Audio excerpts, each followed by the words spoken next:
हरे कृष्ण, जय श्री राधे। आज इन्दिरा एकादशी। सबै एकादशीहरूको उत्तिकै महत्त्व छ। भनिएको छ कि अरू व्रत बस्छौं या नबस्छौं त्यो आफ्नो इच्छाको कुरा हो, तर एकादशीको व्रत बस्नु पर्दछ।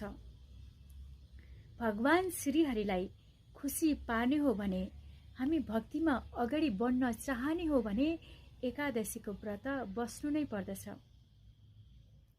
एकादशीको दिन अन्नको सेवन गर्नु हुँदैन, किनभने अन्नमा नै पाप बसेकी हुन्छन्। जति हामीले अन्नको सेवन गर्दछौं त्यति नै पाप हामीले खाइरहेका हुन्छौं। त्यसैले अन्न नखाइकन भगवान श्रीहरिको व्रत बस्नु पर्दछ। भगवान श्रीहरिलाई खुसी पार्नको लागि, प्रसन्न पार्नको लागि एकादशी भन्दा अर्को तिथि कुनै पनि छैन।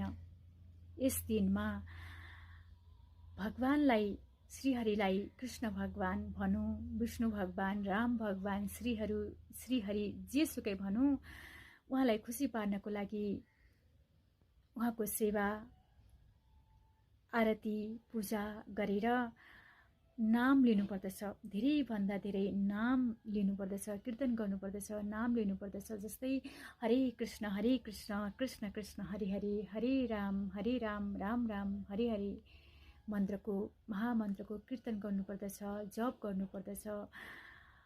अनि भगवान श्रीहरि अवश्य खुसी हुनुहुनेछ।